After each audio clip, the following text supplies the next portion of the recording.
সকলকে আমার প্রণাম ও ভালোবাসা। অ্যাস্ট্রো এডুকেশন প্রদ্যুৎ এই চ্যানেলে আপনাদের সকলকে আবারও স্বাগতম। আশা করি প্রত্যেকে খুব সুস্থ আছেন এবং সুন্দর আছেন। এই আশা নিয়ে আমি আবারও আপনাদের সামনে আজকের দিনে আরেকটি নতুন ভিডিও নিয়ে চলে এসেছি। আজকে আমি যে বিষয়টি আলোচনা করব, বিষয়টি সপ্তম শ্রেণীর বঙ্গভূমির প্রতি কবিতাটি আলোচনা করব। কবি মাইকেল মধুসূদন দত্তের লেখা এই কবিতাটি। ভিডিওটি শুরু করার আগে সকলের কাছে অনুরোধ, আপনারা অবশ্যই ভিডিওটিকে প্রথম থেকে শেষ পর্যন্ত ভালো করে দেখবেন, তাহলে কবিতাটি বুঝতে পারবেন। এবং ভিডিওটিকে অবশ্যই একটি লাইক দিয়ে শুরু করবেন এবং চ্যানেলটিকে অবশ্যই সাবস্ক্রাইব করবেন। আপনাদের মূল্যবান কমেন্ট করতে কখনোই ভুলবেন না। আপনারা কী ধরনের ভিডিও চান তা অবশ্যই জানাবেন। চলুন শুরু করি। আমাদের আজকের যে আলোচ্য কবিতা, সেই কবিতাটার নাম হচ্ছে বঙ্গভূমির প্রতি। কবি মাইকেল মধুসূদন দত্ত। কবিতাটি খুললেই দেখবা একটা ইংরেজি কোটেশন আছে এবং সেটা একটু বাঁকা অক্ষরে লেখা রয়েছে। এটা অন্য কবির লেখা, তাই এইভাবে লেখা রয়েছে। এটা একটা ইংরেজি কবিতার একটি লাইন এখানে কিন্তু দেয়া রয়েছে।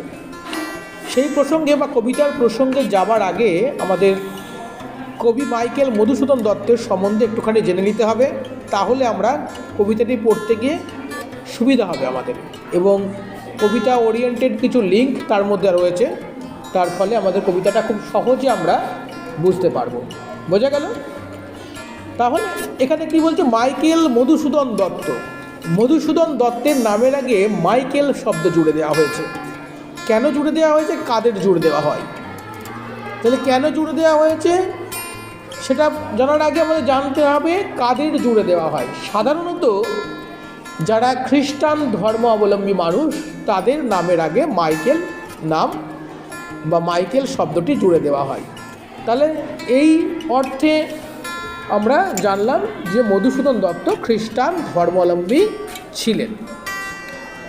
এখন মধুসূদন দত্ত নামটি শুনেই কিন্তু জানা যাচ্ছে যিনি জন্মসূত্রে কিন্তু খ্রিস্টান ছিলেন না। তিনি কি করেছিলেন? খ্রিস্টান ধর্মটি গ্রহণ করেছিলেন। কেন গ্রহণ করেছিলেন সেটাও আমাদের জানতে হবে, তাহলে কবিতাটি বুঝতে আমাদের সুবিধা হবে। কেন না, মাইকেল মধুসূদন দত্ত ছিলেন অত্যন্ত মেধাবী ছাত্র এবং এক কথায় তার মতো ছাত্র মেলা ভার স্কুলে, এরকম একটি ব্যাপার ছিল। কিন্তু মধুসূদন দত্তের একটি স্বপ্ন ছিল এবং সেই স্বপ্নটাই তার কাছে পরবর্তীতে দুঃস্বপ্ন হয়ে গেছিল। কি সেই স্বপ্নটি? মধুসূদন দত্ত চেয়েছিলেন তিনি ইংরেজি সাহিত্য চর্চা করবেন, তিনি শেক্সপিয়ারদের মতো ইংরেজি কবি বা ইংরেজি সাহিত্যিক হবেন, যাতে সারা পৃথিবী তাকে মনে রাখে। তাই এটা করতে গিয়ে তিনি কি করেছিলেন? নিজের মাতৃভাষা এবং নিজের দেশকে তিনি অবহেলা করেছিলেন। তিনি ভুলে গিয়েছিলেন এবং অবহেলা করেছিলেন। সেই জন্য তিনি যখন চেয়েছিলেন ইংরেজি সাহিত্য চর্চা করতে, তার এই মনের ইচ্ছাটাকে কাজে লাগিয়ে কিছু ইংরেজ ধর্মাবলম্বী সন্ন্যাসীরা তাকে কি করেছিল? তাকে দুঃস্বপ্নটাকে আরও দুঃস্বপ্ন করে দিয়েছিল। বলেছিল, হ্যাঁ, বিদেশে গিয়ে আমরা তোমার ইংরেজি কবিতা লেখার, ইংরেজি কাব্য চর্চা করার সমস্ত রকমের সুযোগ সুবিধা করে দেব, কিন্তু তোমাকে খ্রিস্টান ধর্ম গ্রহণ করতে হবে, বাদবাকি সব দায়িত্ব আমাদের। তা তিনি যখন পিতার কাছে গিয়ে বললেন, মাইকেল মধুসূদন দত্তের পিতার কাছে গিয়ে, পিতা রাজি হননি, কেননা তারা ছিলেন হিন্দু ধর্মের মানুষ এবং সম্ভ্রান্ত পরিবার। তার পিতাকে 10-20টা গ্রামের মানুষ চেনে, বিখ্যাত উকিল ছিলেন তিনি। বোঝা গেল? তাহলে তিনি কি করলেন? পিতার কথা তখন তিনি অবাধ্য হলেন। পিতার অবাধ্য হয়ে তিনি জোর করে তার সেই নেশার টানে, ইংরেজি সাহিত্য চর্চা করবার নেশার টানে তিনি খ্রিস্টান ধর্ম গ্রহণ করলেন। ফলে তার নামের আগে তখন থেকে মাইকেল শব্দটি জুড়ে গেল। তাহলে মাইকেল শব্দ কীভাবে জুড়ে গেল আমরা কিন্তু এখানে পেলাম। এবারে খ্রিস্টান ধর্ম গ্রহণ করার পরে তিনি বিদেশে গেলেন।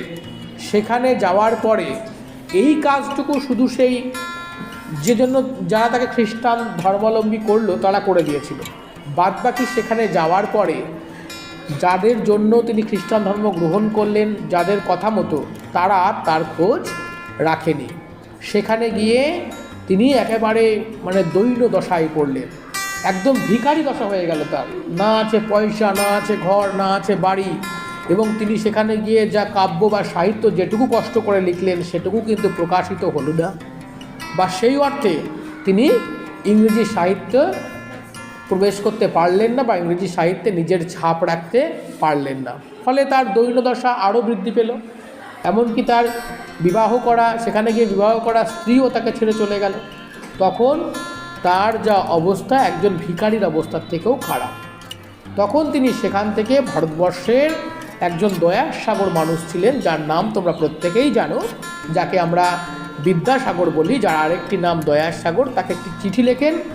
সেই চিঠিতে বিদ্যাসাগর জানতে পারেন যে মধুসূদন দত্ত ওখানে গিয়ে অসহায় হয়ে পড়েছেন।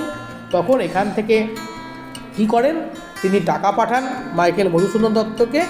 সেই টাকা নিয়ে তবে তিনি সেখান থেকে নিজের দেশে এসে আবার নতুন করে সাহিত্য চর্চা করতে পেরেছিলেন। এবং তিনি বুঝতে পেরেছিলেন যে নিজের মাতৃভাষা ছেড়ে যাওয়া, নিজের দেশকে ছেড়ে যাওয়া কত বড় ভুল হয়েছে। তাই পরবর্তীকালে তিনি যখন বাংলা সাহিত্য চর্চা করলেন, মেঘনাদবধ কাব্য, বীরাঙ্গনা কাব্য, শর্মিষ্ঠা নাটক ইত্যাদি যখন তিনি লিখলেন, তখন সাহিত্যে তিনি তার নতুন ছাপ রাখতে পারলেন এবং তার সৃষ্ট অমৃতাক্ষর ছন্দ বাংলা সাহিত্যে নতুন মাত্রা যোগ করল।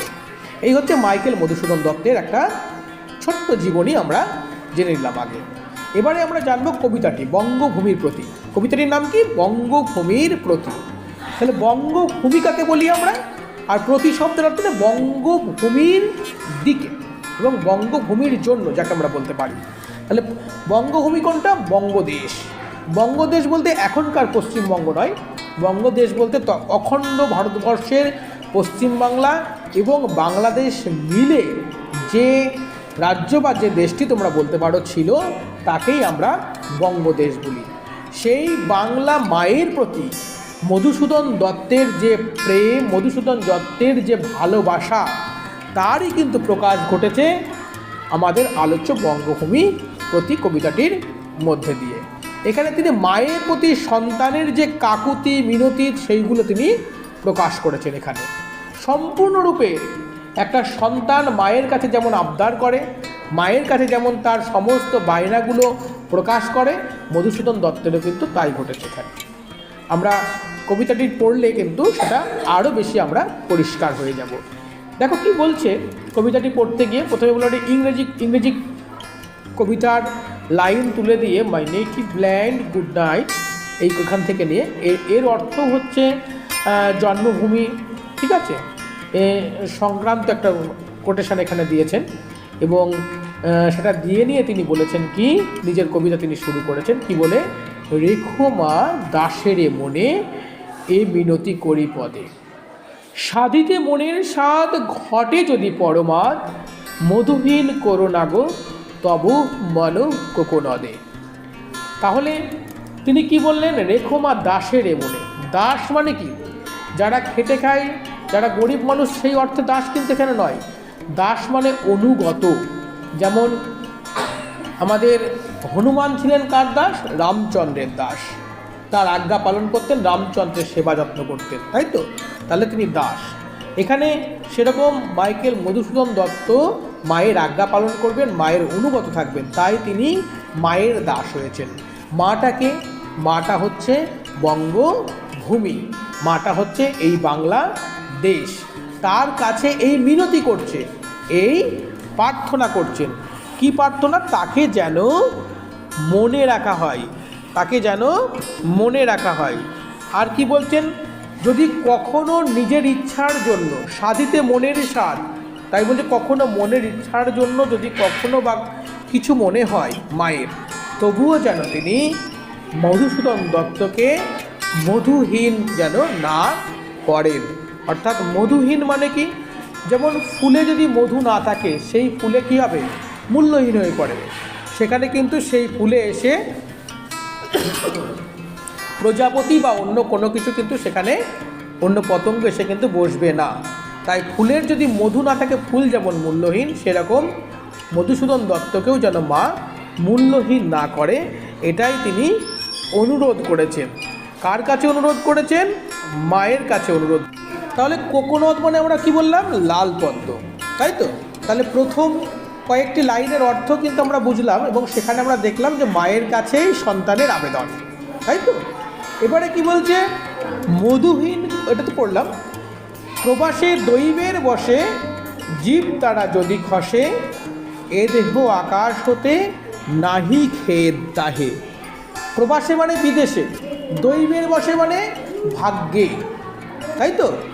হয়তো বিদেশে তিনি আছেন, বিধাতার খেলায় তার মৃত্যু হতে পারে। কখন যে কার মৃত্যু হতে কেউ তো বলতে পারছে না। আজকে আমি এখানে রয়েছি, কথা বলছি, কালকে হয়তো আমি নাও থাকতে পারি, এরকমই হয়। মৃত্যু কখনো কিন্তু কাউকে বলে আসে না। সেই কথাটাই কবি বলছেন যে বিদেশে যদি তার মৃত্যু হয়ে যায়, এ কি বলছে?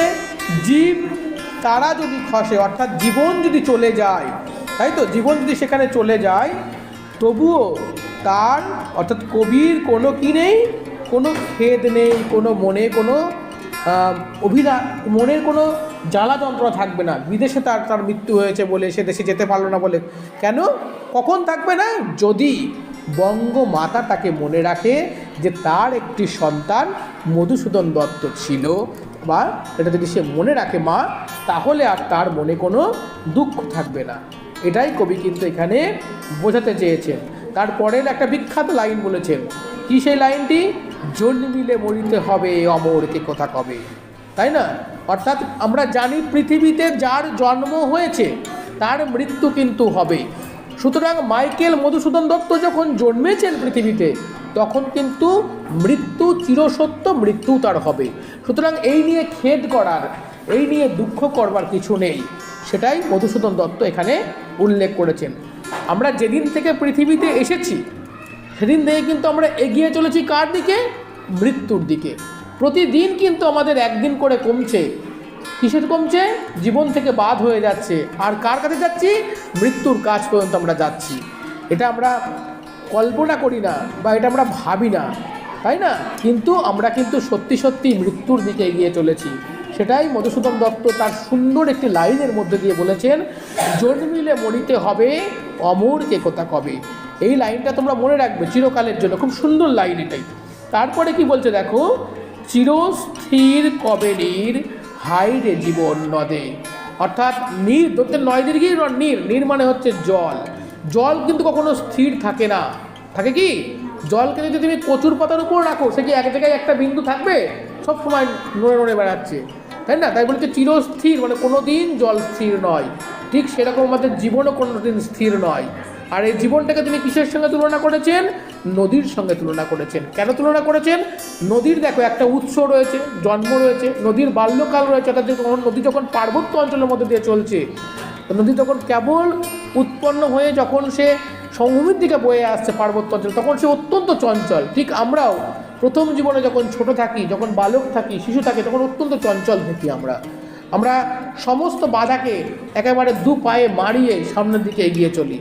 ঠিক তারপরে যেমন নদীর মধ্যগতিতে সে নদী যখন একটু স্থির হয়ে যায়, ভার বইতে শেখে, ঠিক আমাদের জীবনটাও সেরকম।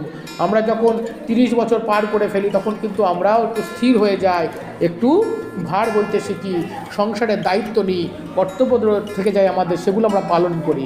তারপরে নদী যখন সমুদ্রের ধারে যায়, তখন সে বৃদ্ধ হয়ে যায়। সমুদ্রে যখন মেশে, তখন সে মারা যায়। ঠিক আমরাও বৃদ্ধ হয়ে যাই, আমরাও একদিন এই পৃথিবী থেকে হারিয়ে যাই। তাই কবি এখানে নদীকে কি করেছে? নদীকে জীবনের সঙ্গে তুলনা করেছেন। তাই তিনি বলেছেন, হায় রে জীবন নদে। আমরা আজকে এইটুকুই আলোচনা করব। পরবর্তীতে আমরা আরও নতুন করে আমরা এটাকে জানব, এবং তাহলে কী হবে, আমাদের দুটো পার্টে যদি আমরা জানি, তাহলে কবিতাটি বুঝতে আমাদের অনেক বেশি সুবিধা হবে। ঠিক আছে? ভিডিওটি দেখবার জন্য আপনাদের সকলকে অসংখ্য ধন্যবাদ। অবশ্যই চ্যানেলটিকে সাবস্ক্রাইব করবেন, লাইক করবেন এবং ভিডিওগুলিকে অবশ্যই শেয়ার করবেন।